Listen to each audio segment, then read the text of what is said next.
konten yang bisa kalian jual belikan. Kami ingin menghapus memori itu, jadi kemungkinan kami tidak akan menemui.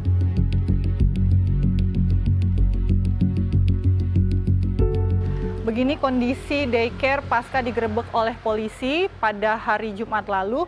Kalau bisa dilihat, selayaknya daycare, ada mainan anak, ada pagar, ada tanda bahwa ada batas pendamping pengantaran anak. Namun yang berbeda adalah saya melihat ada coretan-coretan vandalisme yang kalau dilihat nih salah satu katanya ada kata-kata makian dan juga curhatan bahwa anak mereka jadi korban. Walaupun kita tidak tahu ya siapa pelaku vandalismenya ini, tapi ini wujud kemarahan mungkin dari orang-orang yang bersimpatik atas peristiwa penyiksaan yang dilakukan oleh pengasuh kepada anak-anak yang dititipkan di daycare ini.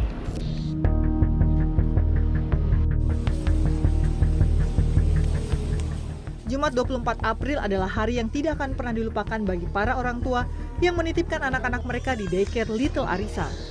Di saat polisi Resort Kota Yogyakarta melakukan penggerebekan di tempat penitipan anak tersebut, di saat itulah para orang tua menyadari setiap harinya anak-anak yang mereka percayakan untuk dirawat mengalami penyiksaan di luar nalar. Pada awal pemeriksaan, polisi menyebut sebanyak 53 anak dan balita mengalami penyiksaan fisik di daycare Little Arisa. Namun, seiring dengan berkembangnya kasus ini, tercatat ada 93 anak yang terindikasi mengalami peristiwa traumatis ini. Penganiayaan yang dialami para balita ini berupa diikat dengan handuk tanpa pakaian, mengalami dehidrasi, dan bahkan kurang gizi. Sukirman Yudhistira, salah satu orang tua yang anaknya menjadi korban kekerasan di daycare Little Arisa, mengatakan bahwa apa yang menimpa anaknya membuat dirinya sebagai orang tua, sebagai suami yang seharusnya melindungi keluarganya justru gagal karena secara tidak sadar mengantarkan buah hatinya ke ruang penyiksaan. Kami sangat shock sebagai orang tua yang seharusnya bertanggung jawab, paling bertanggung jawab melindungi anak kami. Sampai saat ini psikologi kami sangat terkoyak dengan perasaan itu. Jadi kami yang setiap hari mengasuh anak kami di rumah dengan penuh kasih sayang, kami hantarkan anak kami dengan canda, ria, tertawa, bernyanyi saat perjalanan dari rumah sampai daycare. Dan pada saat kami berikan ke tangan pengasuh, kami baru sadar, setelah video ini beredar, kami baru sadar bahwa kami menghantarkan anak kami ke dalam ruang penyiksaan. Kami sangat bersalah dan kami tidak tahu harus menebus dosa seperti apa terhadap anak kami yang kami betul-betul tidak mengetahui kondisi sampai sebiadab itu di ruangan itu.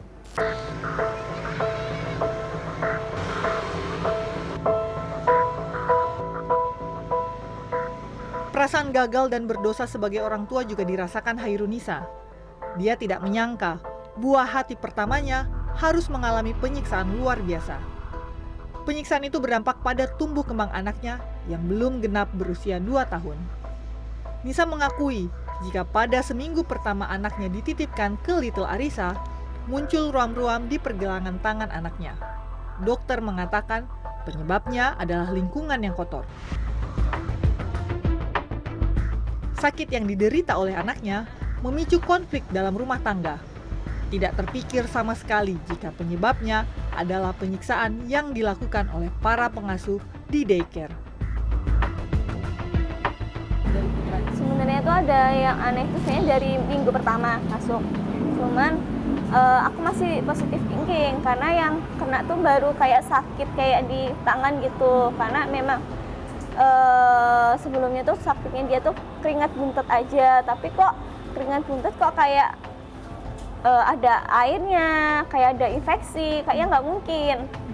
Sedangkan kalau di rumah keringat buntut kayak gitu langsung sembuh, dikasih Kaladin dan sebagainya, kok ini kok nggak sembuh. Hari Jumat aku jemput, minggu pertama dia di sana, pulang tak jemput, di tangan sebelah kiri sama tangan kanan tuh infeksinya banyak banget. Infeksi berupa luka-luka.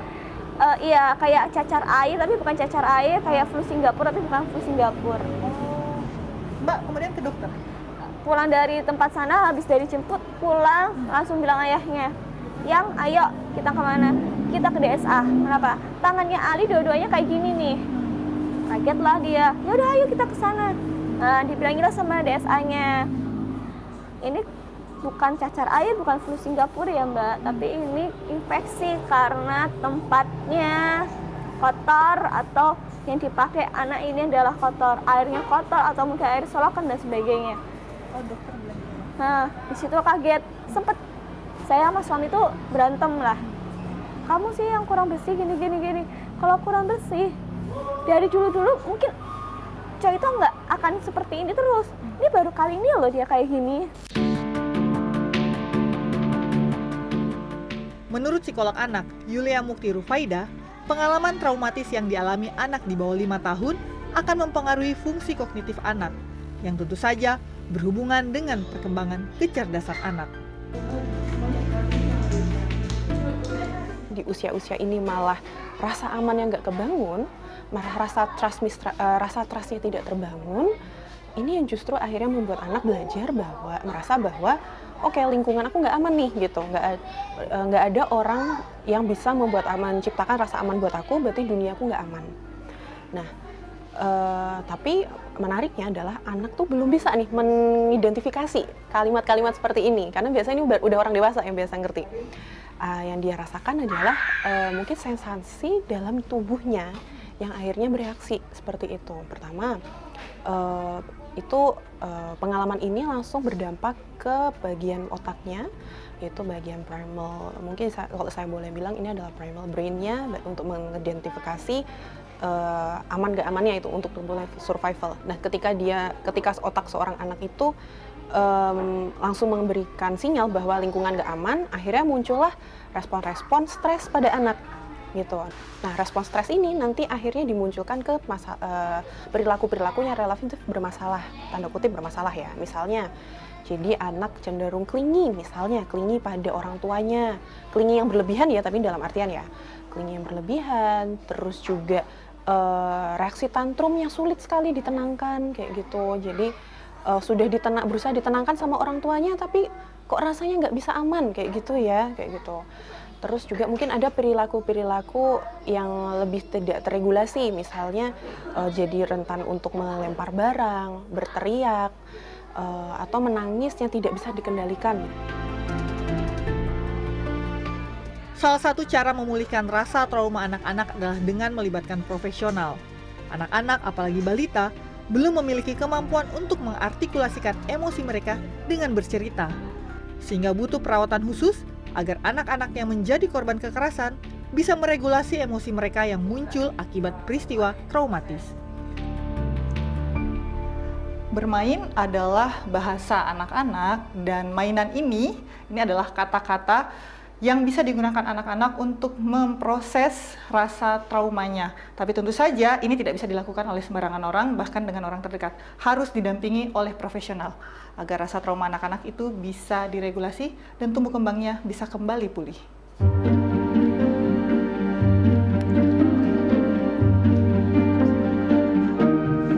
Selain anak-anak, Yulia juga menekankan jika pemulihan pasca peristiwa traumatis juga dibutuhkan oleh para orang tua. Dengan membentuk support group, para orang tua korban bisa saling mendukung dan pulih bersama. Karena sebagai orang tua, mereka harus menghadapi rasa bersalah karena dianggap lalai, sehingga anak mereka mengalami penyiksaan.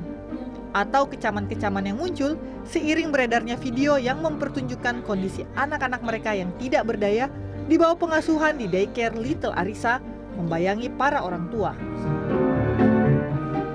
Sukirman mengaku sebagai manusia, dia ingin sekali melupakan peristiwa tersebut. Kami ingin menghapus memori itu, jadi kemungkinan kami tidak akan menemui. Ya, kami sebagai makhluk Tuhan tentunya kami berusaha memaafkan apa yang menjadi kesalahannya, tapi konsekuensinya apa yang mereka lakukan ya harus ditanggung Akibatnya, Di satu sisi, Khairunisa menyesalkan adanya video-video yang beredar yang menunjukkan kondisi anak yang terikat handuk dan tanpa pakaian, hanya mengenakan popok.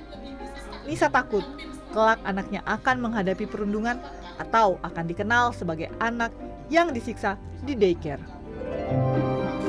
Dan video itu, karena jejak digital itu akan membekas sampai kapanpun. Aku nggak tahu nanti dia ke depannya gimana. Kalau misalnya di sekolahnya nanti kelak dia ditanyain, loh kamu bukannya korban ini. Apa dia nggak mau semakin tambah drop gitu, tambah down gitu. Please take down video itu gitu. Itu bukan konten yang bisa kalian jual belikan.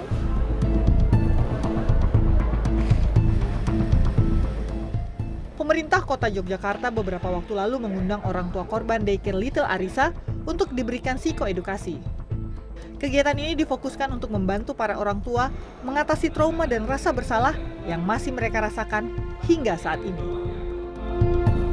Saat ini psikoedukasi, jadi ini digunakan untuk memberikan penguatan mental kepada orang tua yang ada di daycare Little Arisa.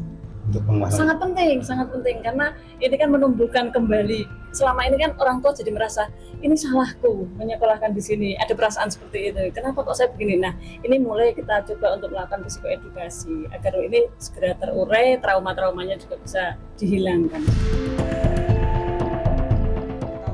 Dalam kasus daycare Little Arisa, selain fokus pada kasus pidana, polisi juga menyebut dalam kasus ini ada kemungkinan pelanggaran pidana korporasi.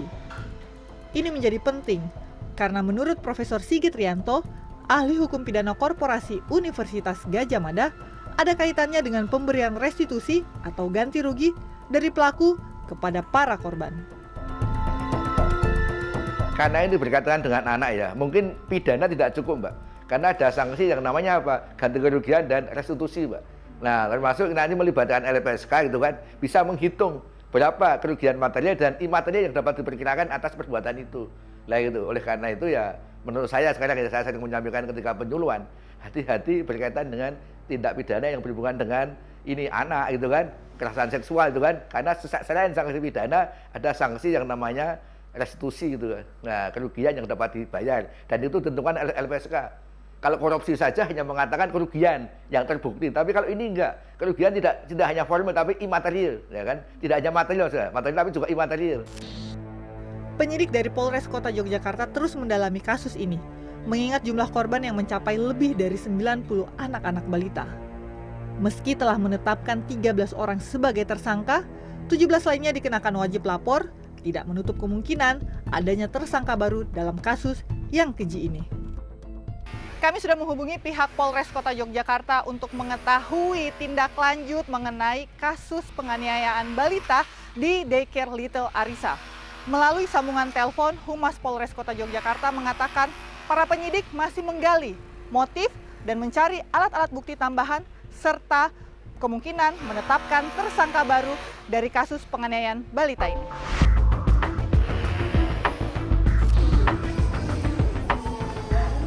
Kasus penyiksaan anak-anak di daycare Little Arisa dianggap sebagai sebuah fenomena gunung es. Lemahnya fungsi pengawasan dan proses izin yang tidak jelas membuat tempat penitipan anak menjamur. Namun kenyataannya banyak yang tidak layak. Bisnis penitipan anak merupakan bisnis yang menggiurkan. Namun ada sebuah kepercayaan yang jauh lebih mahal daripada sebuah materi. Irina Wardani, Daniel Yuwantoro, Yogyakarta.